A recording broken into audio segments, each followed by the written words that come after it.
Queridos, abra sua Bíblia em 2 Pedro. Vamos nos motivar para entregarmos os livros hoje à tarde, então eu vou falar sobre algo relacionado à volta de Jesus e missão.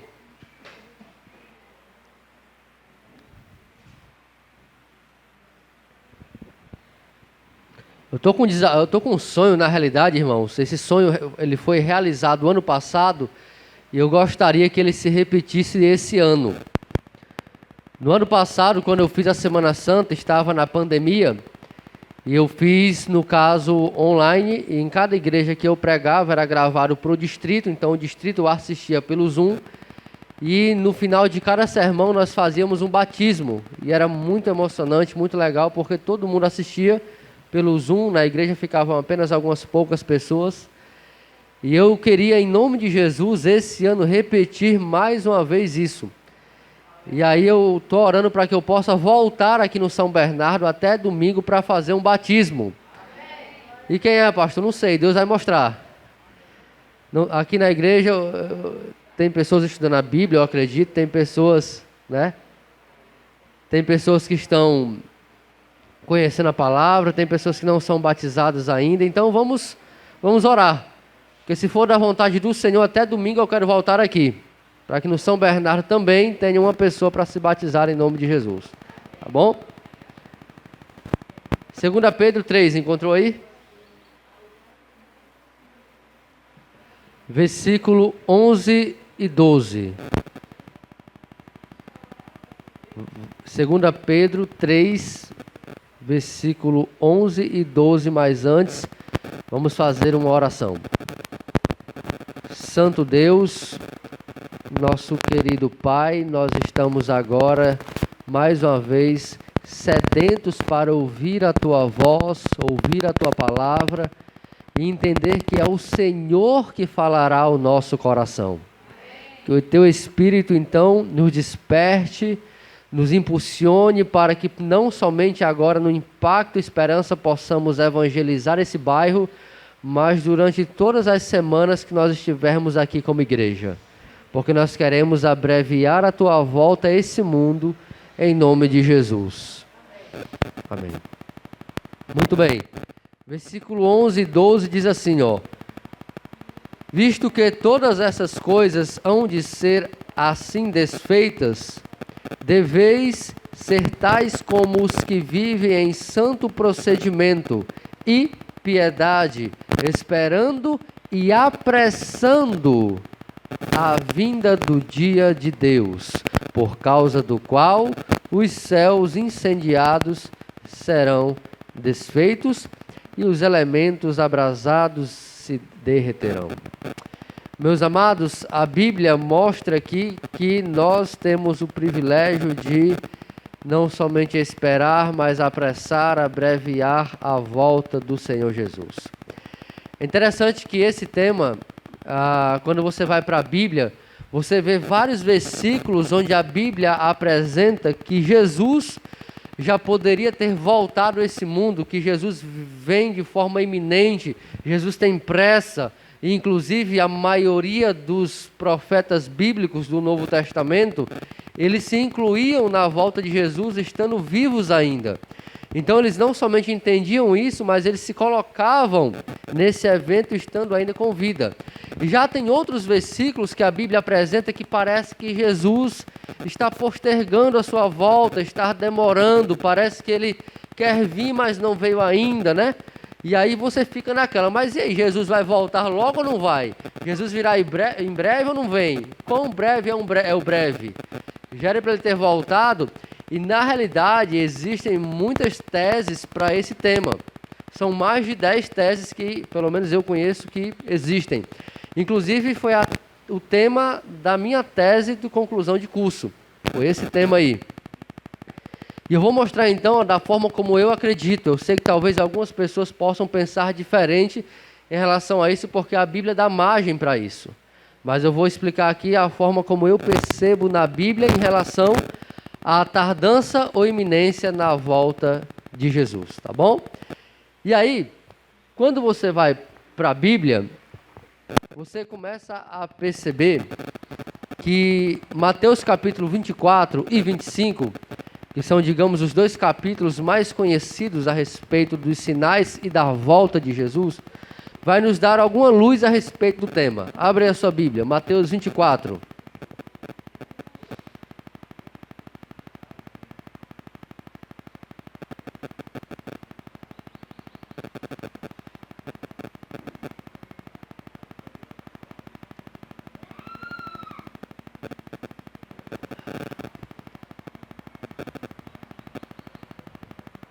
Mateus 24. Enquanto você encontra, deixa eu só lhe fazer uma pergunta para saber aí o que você pensa a respeito do assunto. Na sua opinião, você acha que Jesus ele já poderia ter voltado a esse mundo, sim ou não? Ou tem uma data certa, é aquela data e acabou-se? Você acha que ele já poderia ter voltado a esse mundo? O que você acha? Todo mundo vota nulo? É? Oi? Já queria, né? Queria, pois é. A irmã pensa igual o irmão Humberto, né? Mais ou menos isso? Tem pessoas que acham que ele não está demorando porque ele não deixou data marcada. Como? Porque quando você marca, não é tal dia, e aí passa desse dia e realmente está atrasada, né? Mas como ele não deixou data, dizem que ele não está demorando, já que ele não deixou nenhuma data marcada. Mas enfim, como eu disse, são várias teses em relação a isso. Eu vou falar agora da forma como eu creio. E não é necessariamente obrigatório você crer da mesma forma. Contudo, olha o que eu encontro aqui em Mateus 24 e 25. Olha o versículo 48 comigo. Aqui está falando da parábola do bom servo e do mau servo, ou do servo mau. E aqui o servo mau diz o seguinte, ó, versículo 48. Mas, se aquele servo, sendo mau, disser consigo mesmo, o meu senhor o quê? Demora. Olha o que o servo mau fala, o meu senhor demora. Agora, olha o versículo 5 do capítulo 25. Vai para o capítulo 25 e olha o versículo 5. E tardando quem? O noivo. Quem é o noivo? Olha o que diz a parábola. O noivo fez o quê? Tardou. Olha agora a outra parábola do mesmo capítulo 25. Só que o versículo agora é 19. Diz assim, ó. Depois de quanto tempo? Muito tempo. Voltou quem? O Senhor. Você percebe que a Bíblia, ela deixa margem para, em relação à volta de Jesus, que ela está aparentemente demorada. Parece que realmente Jesus já queria ter voltado, mas parece que demora mais do que o tempo ou período normal.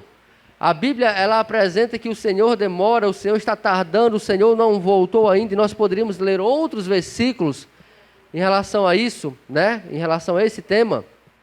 Mas o fato, queridos, é que vem a pergunta, pastor, mas se está demorando, por que ainda demora? Por que Jesus faria isso? Por que ele não voltou ainda?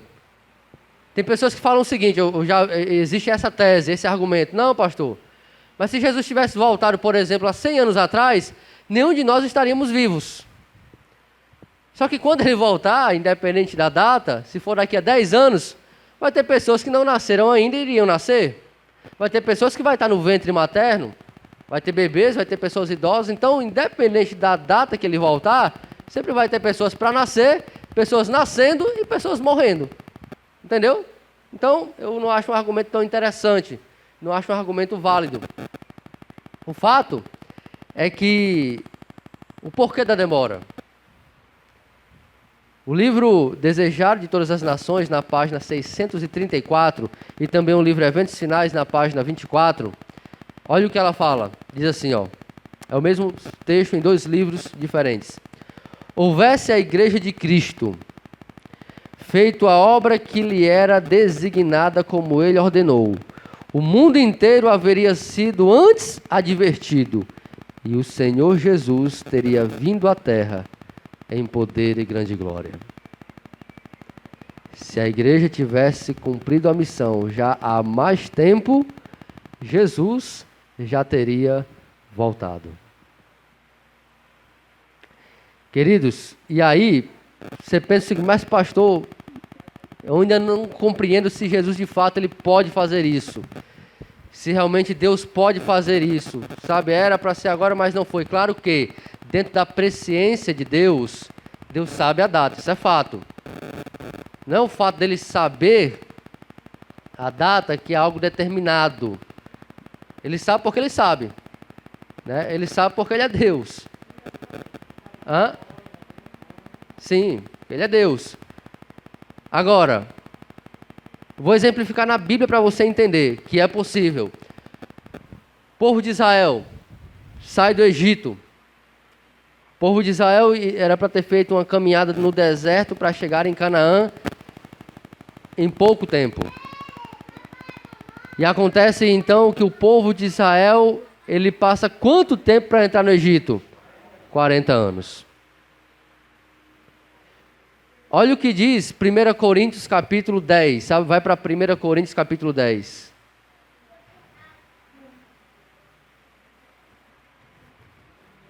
Olha o que a Bíblia aconselha e orienta a mim e a você. 1 Coríntios 10, versículo de número 11.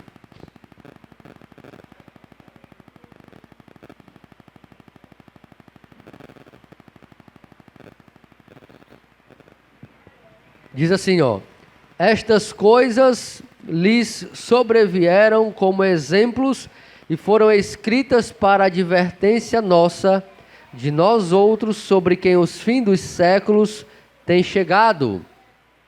Queridos, aqui o contexto está falando sobre o povo de Israel e os pecados que eles cometeram. Aí a Bíblia diz assim, ó: tomem como exemplo o povo de Israel, porque vocês, no caso nós, que estamos vivendo no fim dos séculos, precisamos, aliás, não podemos incorrer de cair nos mesmos erros. Então o povo de Israel poderia ter entrado em Canaã em dias ou em meses, mas acontece que eles entraram em anos, 40 anos. E quem fez com que eles ficassem rodeando o deserto? Mas permissão de quem? De Deus. E no caso, o que foi que eles fizeram então para ter tardado a entrada na Canaã aqui da terra? O que foi que eles fizeram? Olha esse outro texto. Está no livro Evangelismo, preste atenção. Olha o que diz, ó. Por 40 anos, a incredulidade, a murmuração e a rebelião excluíram o antigo Israel da terra de Canaã. Os mesmos pecados têm retardado a entrada do Israel moderno na Canaã celestial. Ela diz mais: em nenhum dos casos houve falta da parte das promessas de Deus. E a incredulidade, a mundanidade, a falta de consagração e a contenda entre o povo de Deus, que nos tem detido neste mundo de pecado por tantos anos. Você percebe então que da mesma forma, está no livro Evangelismo, página 695, da mesma forma como a entrada deles foi tardada em Canaã, a nossa entrada na Canaã celeste também tem sido tardada por nossa causa. Algumas coisas que o inimigo coloca que são percalços na nossa jornada rumo à Canaã celestial. Você está percebendo então que de fato o negócio está sendo tardado? A gente já poderia estar desfrutando da Canaã, ter saído desse mundo de pecado, mas ainda estamos aqui.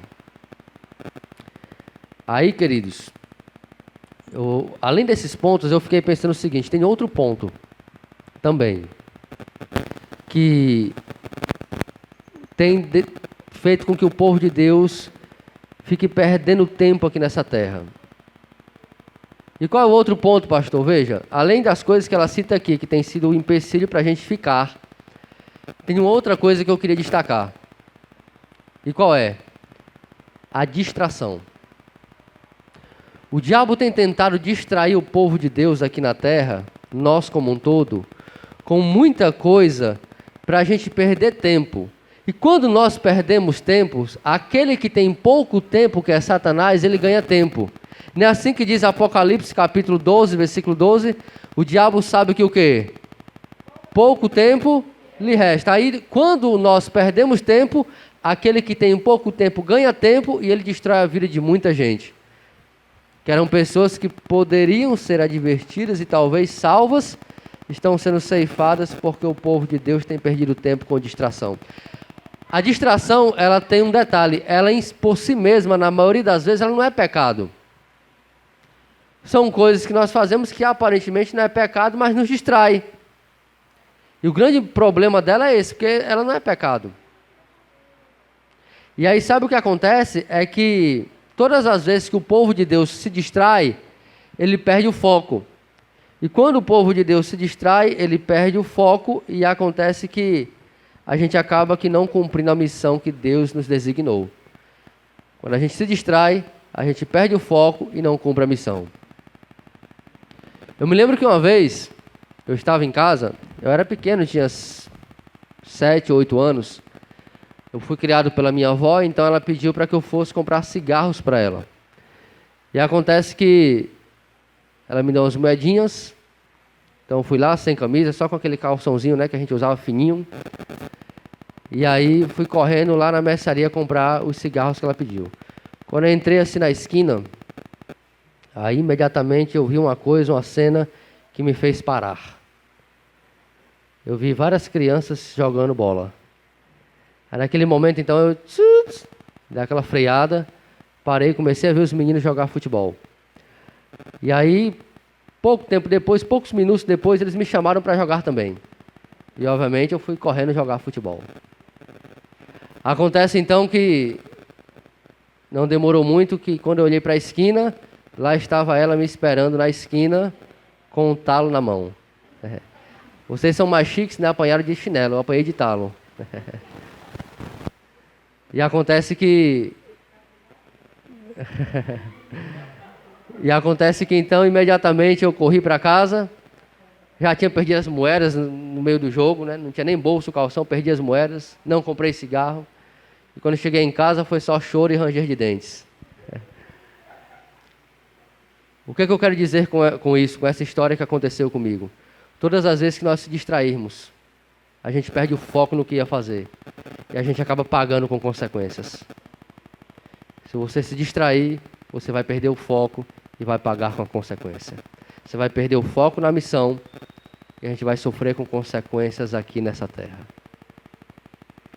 E assim tem acontecido com o povo de Deus. O inimigo tem colocado várias coisas para a gente se distrair, para a gente não pregar o evangelho, para a gente não avançar, para a gente não ir, para a gente não fazer crescer e mais pessoas serem advertidas. Eu não estou dizendo todas as pessoas que nós entrarmos em contato se converterem, não é isso, mas serem advertidas, porque fazendo isso é como diz Pedro, a gente abrevia, a gente antecipa a volta de Jesus. Entende? E eu vou citar só um exemplo, já que a gente está falando sobre o assunto. Pastor, o que ele usa para distrair o povo de Deus? É tanta coisa que a gente fica perdendo tempo. Se eu for falar só sobre a internet aqui, eu passo o dia, mas eu vou citar uma coisa. Aproveitando que está no ano dela.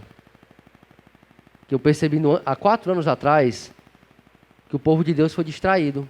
Caiu na cilada do diabo, ó. Acredita? Eu digo o povo de Deus porque eu quero me referir à maioria. Claro que não foram todos. Mas vou dar um exemplo. Política.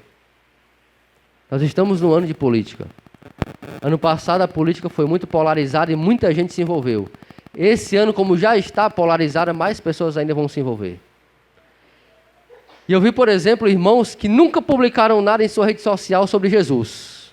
Mas sobre presidente A ou B era direto, assim, quase que um vídeo por minuto. E discutindo nas redes sociais, esse aqui não é melhor, e esse faz não sei o quê, e esse aqui não presta, e tal. E o dia inteiro, sabe, irmãos, debatendo na internet. Que é isso? Distração. Você pode votar? Pode. Nós precisamos e devemos exercer o nosso dever de cidadão. Mas perder tempo com isso, irmãos, não é pecado. Eu ia falar uma piada agora, mas não posso.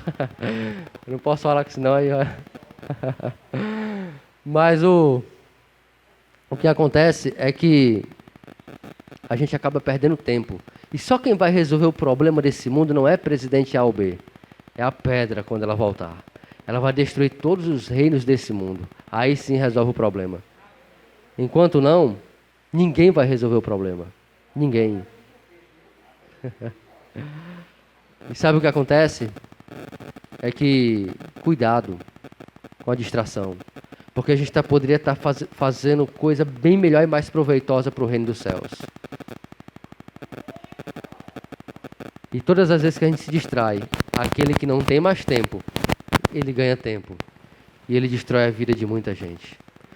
Quando o povo de Deus perde tempo, aquele que não tem mais tempo, ganha tempo.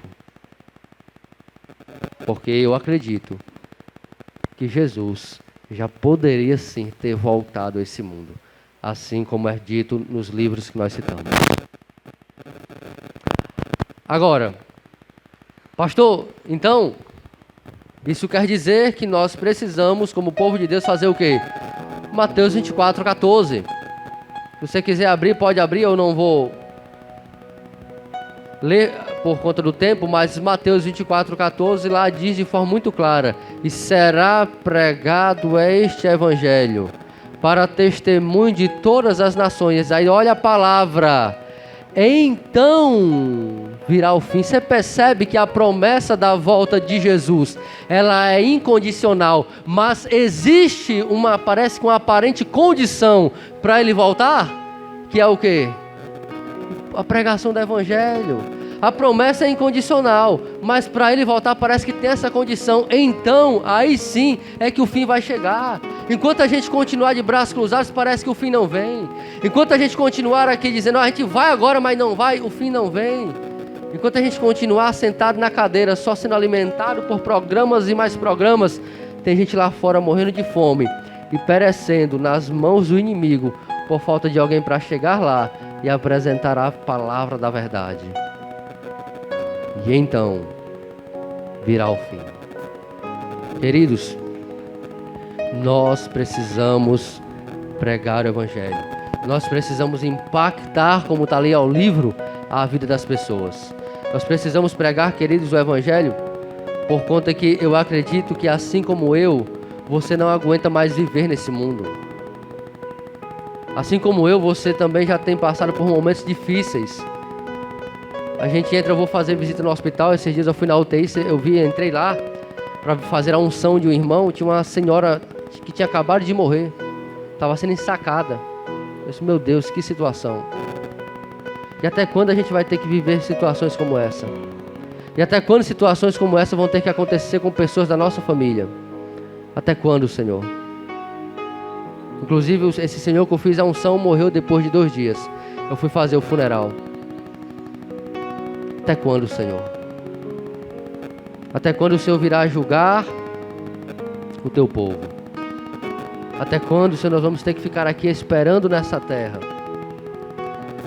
Queridos, o que acontece é que hoje a igreja do Senhor ela vai sair. Diga amém.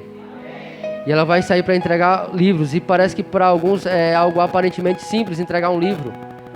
Mas assim como eu coloquei no grupo, não sei se você viu no grupo da igreja, um livro faz a diferença na vida daquele que lê. Um livro se torna um púlpito na casa de alguém onde você não pode entrar. O livro pode mudar a história de uma pessoa que está totalmente sem esperança. Eu já vi histórias de pessoas que estavam para tirar a própria vida e quando foi receber o livro, foi ler e teve a vida transformada. Eu vi histórias como a daquela que eu publiquei no livro, de pessoas que estavam sem religião, que eram ateu, e quando leu o livro, conheceu a esperança, conheceu Jesus, porque o livro encaminha para a Bíblia, encaminha para a palavra do Senhor. Queridos, eu quero concluir dizendo para você o seguinte: se eu pregar o evangelho ou não, Jesus voltará. Se você pregar o evangelho ou não, ele vai voltar. Por quê? Porque a promessa é incondicional. E se você não for, outros irão. Se você não for e outros não forem, as pedras clamarão. Quem você nem imagina vai pregar. Talvez até quem é ateu vai pregar.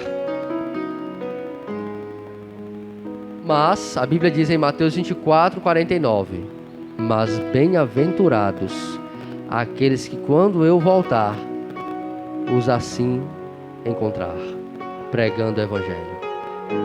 É uma escolha nossa pregar ou não, dar estudo bíblico ou não, fazer evangelismo ou não, colocar a igreja na rua ou não. É escolha nossa. Você vai se quiser, não é obrigado. Mas bem-aventurados, se Ele assim os achar, quando Ele voltar. Meus amados, ou eu somente espero, como diz Pedro, a volta de Jesus, ou eu apresso. A Bíblia diz que ou eu negocio, como a Bíblia diz, negociar até que Ele volte, ou eu enterro os talentos. Inclusive a Bíblia diz que quando Ele voltar, Ele vai pagar com juros aquele que negociou. Com juros. Todo esforço que você fez, a Bíblia está dizendo que vai ser recompensado. Eu conversava com o Beto, não estava nem combinado eu falar isso. No período do Caleb, a gente conversava pelo WhatsApp. E o Beto falou assim, não sei se o Beto lembra. Pastor, eu estou cansado, pastor. O Beto trabalha na padaria, né, Beto? Acorda de madrugada. E aí, ele disse, eu estou cansado, pastor. Mas eu estou realizado, porque pregar o Evangelho me satisfaz. É uma alegria sem igual. É isso, você negocia pelo reino dos céus. Você negocia e você é quem recebe a recompensa antes dele voltar. Mas quando ele voltar, ele vai pagar com juros todo o esforço, todo o sono perdido, que não é perdido, né, para a obra do Senhor, mas todo o cansaço, todo o esforço, todo o suor derramado, todo o sangue derramado, Ele vai pagar com o dobro quando Ele voltar. E aí, queridos, o meu apelo é para que a igreja do São Bernardo possa, em nome de Jesus, avançar a obra dele aqui nesse bairro cada vez mais, não parar nunca, ser intensa, não somente no Impacto Esperança, mas todo sábado à tarde, irmão, sábado à tarde, a gente precisa estar no campo até Jesus voltar. Fazer programações para celebrar, mas pregar o Evangelho para Jesus voltar. A gente faz programações, cultos especiais para celebrar, mas nós pregamos o Evangelho para Jesus voltar. Esse é o seu desejo, então, sair não somente hoje à tarde para entregar livro, mas se comprometer com o Senhor mais uma vez de pregar o Evangelho, onde quer que você esteja, com a tua vida, com teus bens, com os teus talentos. Levante sua mão em nome de Jesus. Faça isso. Porque a promessa é incondicional. Mas é quando nós pregarmos o Evangelho, aí então virá o fim. Eu não aguento mais ficar aqui. Não quero mais ficar aqui. Tenho tentado dar o meu melhor nas igrejas que eu pastoreio para que isso aconteça. Incentivando os irmãos a pregar o Evangelho, batizar muitas pessoas, fazer com que essas pessoas permaneçam firmes no Senhor, como a irmã Fátima batizou e permaneceu, como muitos outros aqui foram batizados e permaneceram. E isso é isso para que nós estamos aqui. Esse é o motivo, melhor dizendo, que nós estamos aqui, para fazer isso. Eu oro para que até o final da Semana Santa Deus envie pessoas para nós salvarmos. Deus envie pessoas para nós levarmos até os pés da cruz, daqui a cruz, para que a gente possa, em nome de Jesus, salvar do pecado e guiar no serviço, batizar muitos e discipular todos, em nome de Jesus. Amém. Vamos ficar em pé?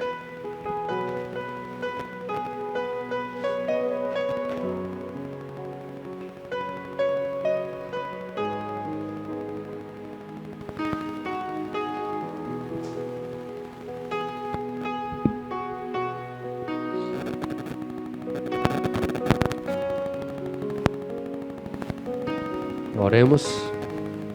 Santo Deus, muito obrigado porque o que os anjos pediram para fazer, o Senhor nos escolheu e nos designou. E quando a gente de fato se envolve e começa a fazer parte da transformação da vida de alguém, nós sentimos um prazer tão grande que é inigualável aos prazeres que nós sentimos no mundo lá fora. Nós sentimos uma alegria tão grande que é algo que é inexplicável ver alguém no tanque batismal que nós demos estudo bíblico. É por isso, Deus, que nós queremos aqui nos comprometer com o Senhor, não é com o pastor.